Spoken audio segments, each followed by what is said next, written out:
RTS avec Le Maréchal, Aldi, Banque du Léman, Jouet Sport, Picky Bike et Priméo Énergie.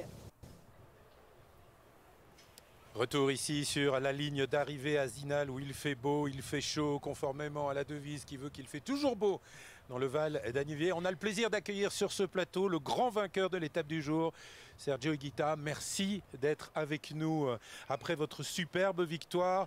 Et finalement, une journée parfaite pour votre équipe, Labora. Vous gagnez l'étape, votre coéquipier Alexander Vlasov termine deuxième. Quelle magnifique journée. Un día perfecto para tu equipo. Ganas la etapa, tu colega segundo, Vlasov, un día mejor imposible. Bueno, sí, el ideal del equipo era primero pelear la general y Vlasov sigue ahí en la pelea, se ha mostrado muy fuerte y bueno, la segunda meta que teníamos hoy era ganar la etapa. Podría ser conmigo o con Vlasov, que está en la condición ideal. Bueno, al final yo he tenido la oportunidad de ganar la etapa, pero bueno, él estando también ahí cerca en la etapa también. Premier objectif de l'équipe, c'était donc le classement général avec Vlasov. Ensuite, le deuxième objectif, c'était de gagner l'étape avec lui ou avec Vlasov. Finalement, les deux objectifs ont été atteints. Victoire d'étape et Vlasov qui reste là pour pouvoir se battre pour le classement général. Sergio, comment ça s'est passé à l'arrivée entre vous et Alexander? Est-ce que vous vous êtes parlé juste avant de franchir la ligne d'arrivée? Comment ça se gère, ce genre de moment? Final de etapa, ¿qué ha pasado entre tú y Vlasov? ¿Os habéis hablado? ¿Sabíais que ibas a hacer los dos el sprint o se ha hecho de manera natural? Bueno, yo iba siempre detrás de él porque quería que él llegara pues siempre siguiéndolo a él por si sucedía algo, porque estaba yo a disposición de él. Al final en los últimos 500 metros se ha lanzado los corredores a la derecha. Yo he pasado por la izquierda y lo vi a él, que iba bien colocado. Me he decidido lanzar por los últimos 200 metros a bloque y esperar a ver qué sucedía. Y bueno, yo logré ganar, fue un sprint muy largo, pensé que me iban a pasar todos, tomé un poco de riesgo. Pero bueno, al fin vi que venía él detrás y fuimos a bloque hasta la línea de meta. Alors j'étais tout le temps derrière Vlasov parce que c'est lui le leader. Moi aujourd'hui j'étais à sa disposition, donc je restais dans sa roue au cas il lui arrivait quelque chose. Ensuite dans le final, lorsque le sprint s'est lancé à droite. Moi j'ai passé par la gauche et j'ai lancé aux 200 mètres. C'était un sprint très très long. Je me suis légèrement retourné, j'ai vu qu'il était dans ma roue. Alors j'ai absolument tout donné jusqu'au final pour aller gagner l'étape. Dernière question, Sergio. Alexander peut battre Rohan Dennis demain? Alexander Vlasov, ¿puede ganarle a Rohan Dennis mañana? Bueno, Rohan Dennis es un corredor que es realmente muy fuerte en la crono. Se ve que está en una condición muy buena porque ha subido hoy sin problemas, pero Vlasov también está en una muy buena condición. Miraremos mañana a ver quién tiene las piernas más fuertes porque Vlasov también hace muy bien las cronos y ojalá, como decimos, que gane el mejor. Esperemos que gane Vlasov, pero mucha suerte para los dos igualmente, que los dos son grandes corredores. Rohan Dennis est un grand coureur de contre la montre, il grimpe très très bien, il l'a encore montré aujourd'hui, mais Vlasov se défend également très très bien dans l'exercice chronométré, que le meilleur gagne. Merci beaucoup Sergio. Demain il fera beau, il y aura du soleil, mais il n'y aura pas de pollen. No pollen demain, il n'y en a pas. Merci beaucoup. Merci, merci. Muchas gracias. Superbe victoire que celle de ce jeune coureur colombien Sergio Higuita. Je vous propose, messieurs, que l'on revoie un peu le cours de cette étape. Mais avant de revoir, finalement, on a peut-être perçu à travers les propos tout à l'heure de Gino Meder qu'il y avait des regrets. Est-ce que finalement, on n'a pas trop laissé la Jumbo faire un peu à sa guise? Qu'est-ce que vous en pensez, Danilo? Ouais, je pense que c'était difficile de faire autrement. Gino aurait aimé un 2 coéquipiers de plus pour vraiment accélérer le train dans le final. Mais ce final n'est pas super dur sur Zinal. Ils avaient le vent de face. Et malgré tout le dénivelé qu'il y a eu durant la journée, c'était presque un peu trop facile sur les derniers kilomètres. C'est un peu ce que nous a dit Gino hors antenne aussi. Et voilà, c'est difficile de faire la différence comme ça. La Jumbo inattaquable aujourd'hui, selon vous, Daniel? Voilà, Jumbo a contrôlé depuis le début de l'étape. Ils croyaient en leur leader et ils ont vraiment employé la tactique nécessaire pour un coureur, un rouleur grimpeur comme Juan Denis. On sait que les rouleurs grimpeurs n'aiment pas les à-coups. Donc avec ce rythme asphyxiant, eh bien, le vent de face en plus, c'est arrivé assez roulante. C'était quasiment impossible de s'extraire du peloton aujourd'hui, ou du moins de ce qu'il en est resté, parce qu'il y a quand même une sélection par l'arrière assez importante. Oui, effectivement, on a notamment, et on va le voir maintenant avec le résumé que va nous proposer Pascal Turner, il y a notamment quand même le tenant du titre qui a fini par sauter à la suite de ce train d'enfer imposé par les Jumbo. Mais on va reprendre les choses dans l'ordre, Pascal, avec une étape dans laquelle on attendait des attaquants, il y en a eu quand même. Oui, on va refaire le film de l'étape aujourd'hui avec... Tout a commencé voilà, de manière habituelle avec une échappée de 6 hommes au départ. Tom Skujins, le letton, Harm Van Hoek, le belge, 2 espagnols, Oscar Rodriguez, Garay Koechea et Jon Izagirre, le britannique James Knox et un Suisse membre de cette équipe Swiss Cycling, Nils Braun, le Bernois qui avait été élu, vous vous en souvenez, le plus combatif lors de la 2e étape, c'était jeudi à Échalon. Et puis il y a des intercalés, 3 coureurs intercalés, là aussi. Un Suisse, Yanis Voisard, le grimpeur jurassien, accompagné du Belge Quinten Hermans et du Portugais Ivo Oliveira. Et des écarts qui n'ont jamais vraiment été énormes pour ces échappées. Des coureurs qui sont sortis, qui ont tenu tête au peloton un certain temps, mais les écarts n'ont jamais été suffisamment importants pour qu'on croie vraiment à ces coureurs qui étaient sortis. Quel bilan peut-on tirer de ce tour pour les coureurs de Swiss Cycling, Danilo? On les a vus à peu près tous les jours. Aujourd'hui encore, Nils Bruns et Yanis Voisard. Finalement, ils avaient pour ambition de montrer le maillot. Ils l'ont fait. On les a vus dans les échappées presque tous les jours. Oui, exactement. Je crois que c'est mission accomplie pour eux. Ils ont été présents tous les jours. On les a vus à l'avant, à l'offensive, un beau tempérament. Maintenant, c'est une course très difficile. Le parcours cette année est vraiment très dur. Donc ça rajoute de la difficulté pour une équipe comme ça qui ne fait pas partie du World Tour. Donc pour moi, c'est de l'expérience qui est acquise pour ces jeunes. Et maintenant, on espère les revoir dans une équipe World Tour dans le futur. Puissiez-vous être entendu, effectivement. Puis la suite, ça a été effectivement la gestion des écarts et puis l'écrémage par l'arrière avec ce gros train emmené la plupart du temps par l'équipe Jumbo-Visma, par ces gros moteurs que sont Sepp Kuss et Kruijswijk. Oui. Et effectivement, l'équipe Jumbo-Visma aujourd'hui qui a tenu son rôle, un rôle de rouleau compresseur littéralement, l'équipe du leader du classement général, Juan Denis, et elle a assuré vraiment pendant 140 km quasiment toute seule le train derrière les échappées. Elle a contrôlé vraiment ces échappées.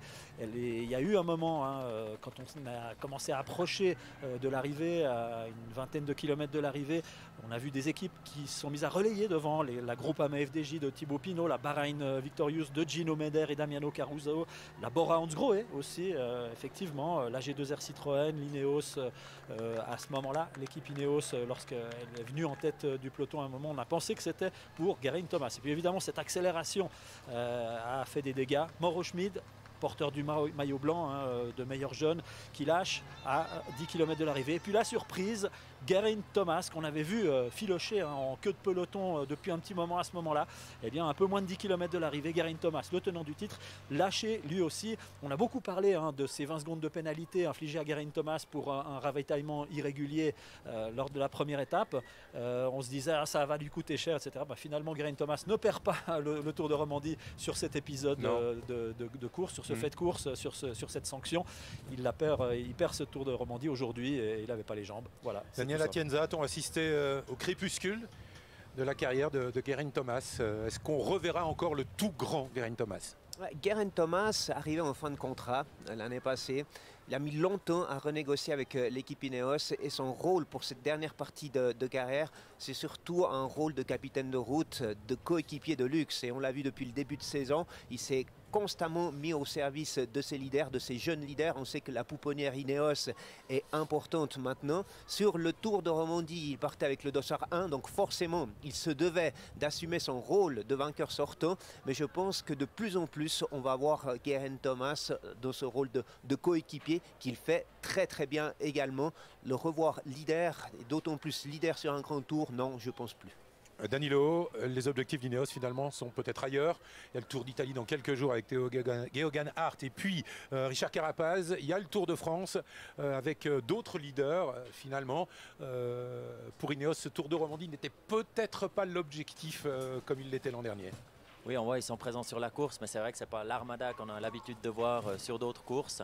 Maintenant, même Geraint Thomas, pas au top, il est quand même présent. Luc Plapp est présent dans 4 ou 5e au général, je crois. Donc, en tant que spécialiste du chrono, il va sûrement nous faire un bon temps demain aussi. Donc, même s'ils ne sont pas au sommet du podium, ils sont présents sur cette course. Plapp qui est 5e, me souffle-t-on dans l'oreillette à 30 secondes du leader. Et puis la fin de l'étape avec plusieurs tentatives. On a longtemps cru à la victoire d'un Colombien et c'est un autre Colombien qui s'est imposé. Ouais, c'est Ainer Augusto Rubio Reyes qui est sorti en premier, un Colombien de 24 ans, sa 3e saison dans l'équipe Movistar. On voit ici son attaque, il remonte le peloton qui est en file indienne à ce moment-là. C'est très fort ce qu'il fait à ce moment-là, le jeune Colombien, parce que on a les rouleurs grimpeurs de l'équipe Jumbo-Visma qui sont en train d'assurer un train quand même assez élevé à ce moment-là. Et il sort vraiment en costaud. Et il compte une quinzaine de secondes d'avantage à un moment donné. On se dit ça va le faire. Et puis finalement, ça ne va pas suffire. Il lui manque 300 mètres. Il lui manque 300 mètres finalement. Avec finalement cette dernière accélération des hommes qui sont en tête du peloton à ce moment-là. On va voir une tentative d'un coureur de la G2R. Et puis finalement... Sergio Higuita, le sprint, le champion de Colombie, Alexander Vlasov qui lève les bras. Explication. Alors il ne lève pas les bras pour lui. Hein. Non, il ne lève pas les bras pour lui. Il lève les bras parce qu'il est très content pour son coéquipier, doublé donc de l'équipe Bora-Hansgrohe. Il lève les bras aussi peut-être parce qu'il sait qu'il a pris quelques secondes de bonification puis que ça le laisse en bonne position. Juan Ayuso, 3e. Voilà, une très très jolie finale avec vraiment le sprint final qui nous a vraiment emballé, on va dire, sur ces derniers hectomètres. Et maintenant, messieurs, dernière question que je vous pose, après je vous libère, parce qu'effectivement il fait très très froid ici. Et maintenant, Rohan Dennis a-t-il course gagnée? Je vous laisse à tous les deux répondre à cette question. Vous avez le droit d'avoir un avis tranché. Alors pour moi, c'est le favori, clairement. Un spécialiste du chrono qui grimpe bien, qui est en forme. Parce qu'on le rappelle, demain, départ à Aigle, c'est plat pendant 5 km et après ça grimpe jusqu'à l'arrivée à Villars. Voilà, contre la montre individuelle.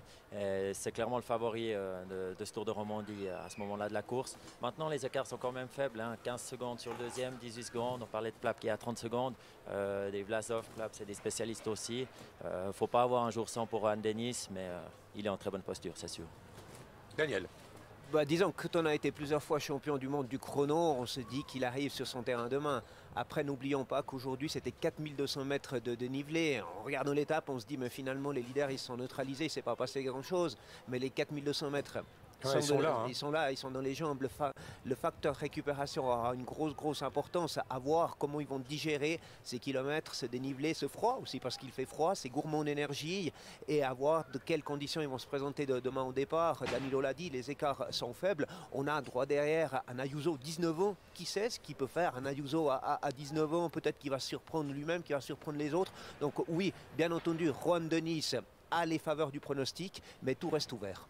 Merci en tout cas messieurs, je vais vous libérer. Le temps pour moi de rendre encore 2 hommages sur le Tour de Romandie parce que serait le Tour de Romandie sans tous ces bénévoles qui contribuent jour après jour à son succès. Je vous prie de croire qu'aujourd'hui à Zinal, par ce froid, ils sont encore en train de travailler, de démonter. Il faut vraiment le faire. Alors le moment est peut-être bien venu pour leur rendre hommage. Odessa Blanc et Marc Tchoudi vont nous présenter l'un d'entre eux, un des personnages emblématiques de cette boucle romande.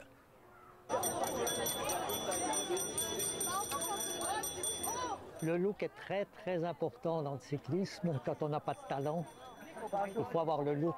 Jacques Moser, parmi les 400 bénévoles que vous avez chaque jour sur le Tour, lui c'est aussi un peu un vieux de la vieille en ce qui concerne le bénévolat sur le Tour de Romandie? Oui, alors ça fait un bon moment qu'il est sur le Tour. Alors on l'embête en disant que c'est son 75e Tour de Romandie. Il m'appelle le 75 Tour. Voilà, dans l'imaginaire. Dans la réalité, mon histoire d'amour débute il y a une quinzaine d'années. Expliquez-nous comment fonctionne le bénévolat au Tour de Romandie. On a une trentaine de chefs de secteur qui, eux, gèrent leurs propres bénévoles pour leur secteur. Où on a le plus de monde, c'est le secteur de la sécurité.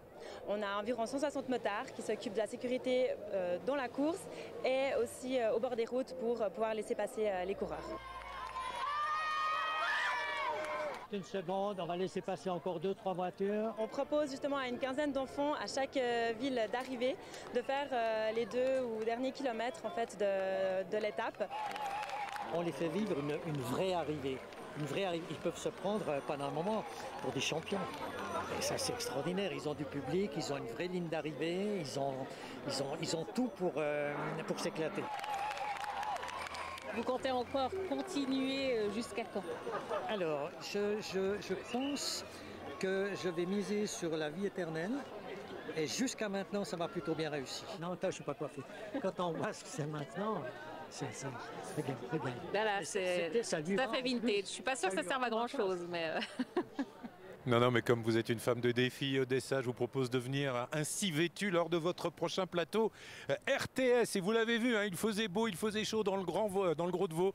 Et puis on se les pèle dans le Val d'Anivier aujourd'hui. Allez comprendre, c'est le monde à l'envers.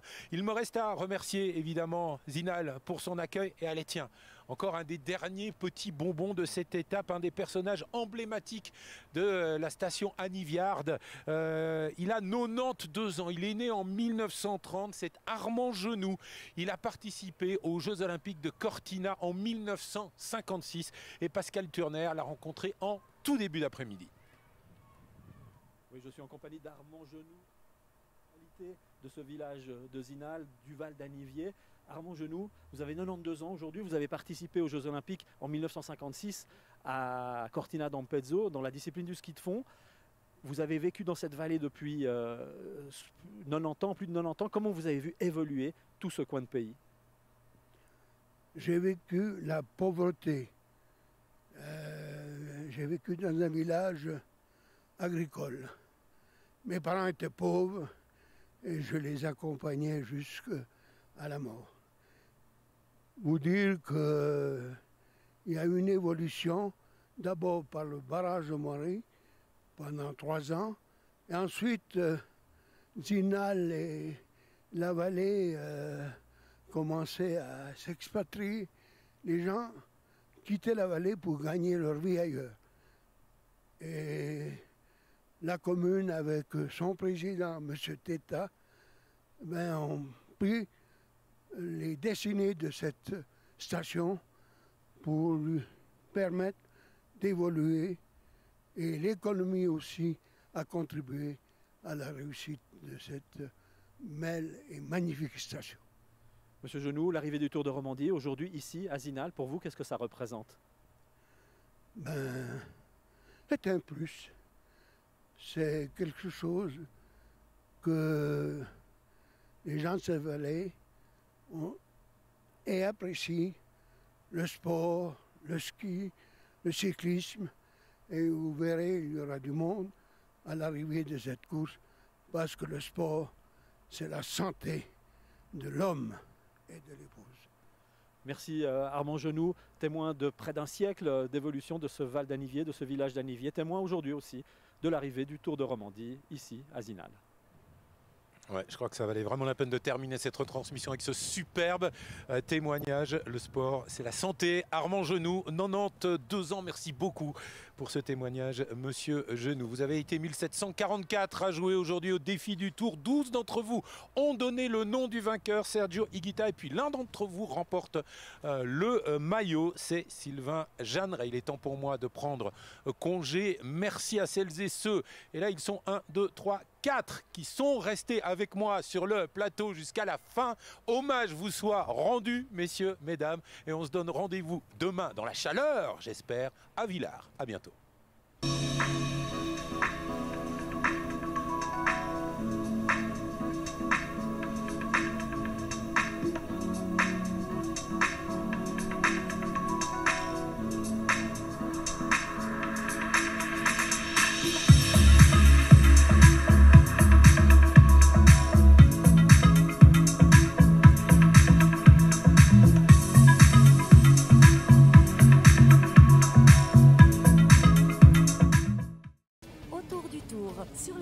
vitesse avec le Maréchal, Aldi, Banque du Léman, Jouet Sport, Picky Bike et Primeo Énergie.